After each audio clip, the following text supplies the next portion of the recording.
today is actually Monday. I forgot the date. 6th July I meant. And yeah, today I'm going to hospital appointment again.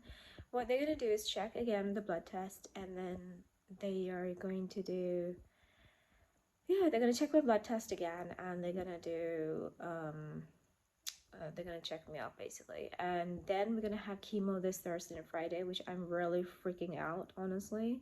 So nervous, honestly, really nervous. And yesterday I had a huge anxiety just listen to put on, which is okay, alhamdulillah. So for the past few days I was having a burning sensation in my mouth, which I had to do mouthwash, spoken with CNS and at Christie Hospital, and yeah, they told me to do mouthwash if you have your mouth is very sensitivity because of the chemo.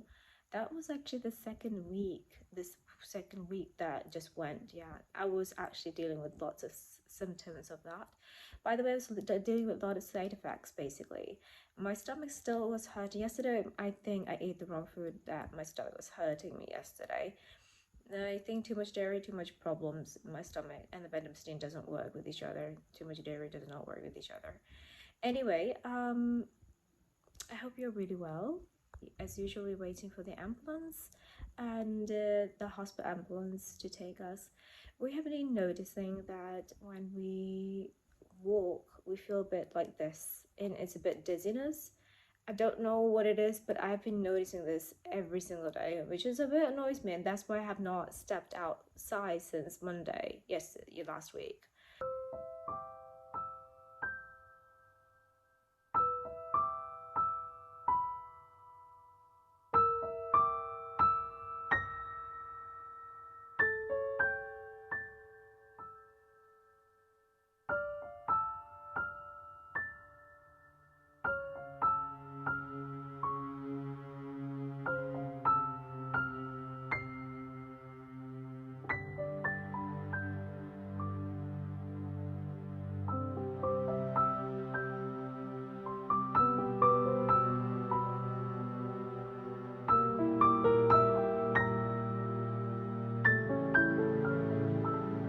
It's a long day. I did some art today, alhamdulillah. I was meaning to update you at the hospital, but the thing is, there's no like quiet time where I can talk about what has been said. There's a lot of things that has been said today, which was why things just went out of my head. So the first thing is, all I'm gonna say is that, guys, I now understood about stem cells transplant. It will only happen when you have inactive Waldenström, not when you have active progression. It has to have good remission in order for you to have stem cell transplant, and this is how it works. Did not know. I got clarity. It is in the future discussed that, but since they said to me that you're not able to swallow the tablet of, when you said no to Zenu-ipratinib, which is indefinite, it's not just for expiry date. There was no expiry date, it was indefinite, guys. That was the main reason I didn't want it for long term, which is fine. So he said, if you can't swallow that tablet in stem cell transplant, there is one of the drug that you have to swallow. So it won't be idle for me to do stem cell transplant anyway. Second of all, he was discussing about, let's just do another steroids and give you steroids before the rituximab so that you won't get any reaction. However, last time in June, you got grade 2, which means that the nurses has to pause the treatment because it was giving you reaction. So I was in grade 2. They actually grade 0 to 5, I think 0 to 4 or something, or 0 to 5, can't remember, where the highest number is, is life-threatening, and then the down would be emergency, and the third would be moderate. Well, the first would be mild. I was in moderate, basically, in medium. Anyway, so he said grade 2, that's also we talked about. We also talked about, let me just see what I talked about. I have written things on here, which obviously says my disease. Oh gosh, it's been a long day. I also did art, basically. Let's see what I've written. talked about how tired I am. One of the medication they've given me has alcohol in it, so they will give me alternative medication, the pharmacy they've spoken to. I haven't got the blood test result yet. Let me ask them if they can give me, so hopefully that will be tomorrow. I can let you guys know. Okay, what else? Because I have written down, haven't I? Rituximab change. Okay, they will continue it until you know the rituximab will continue, because that they need that in my system. So on Thursday is 9 a.m. and Friday is 11 a.m. chemotherapy cycle 2.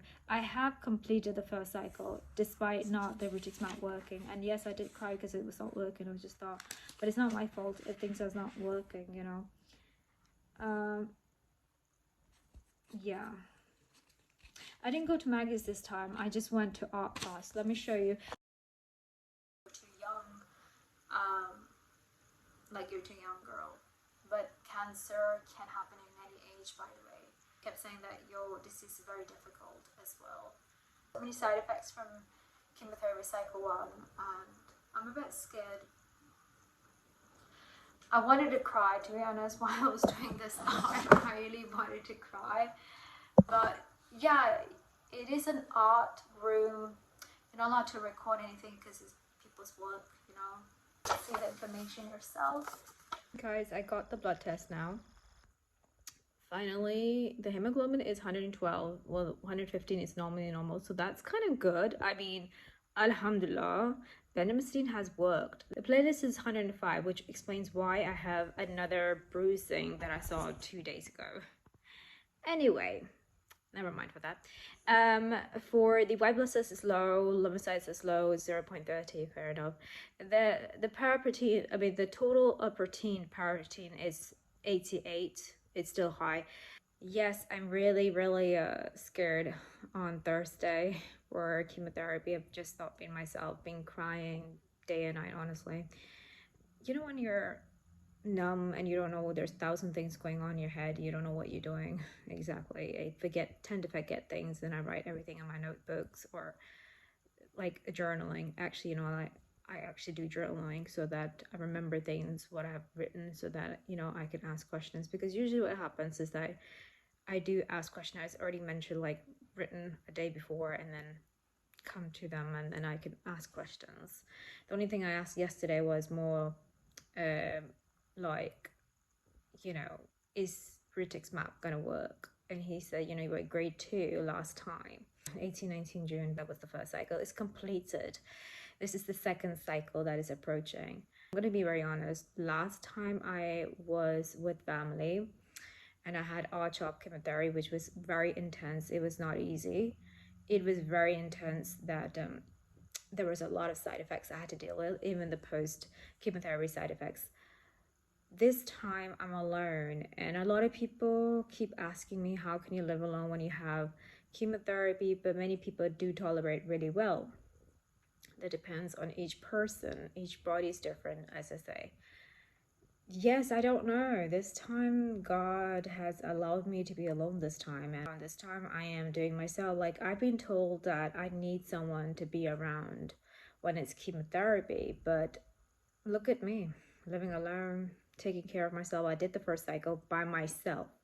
There was no friends, there was no family around me. I did it myself, and the second time I'm doing myself. It is me talking out to myself that, you know, girl, it's gonna be okay, you can do this. Even though I don't want to do chemotherapy, nobody wants to do chemotherapy, not gonna lie.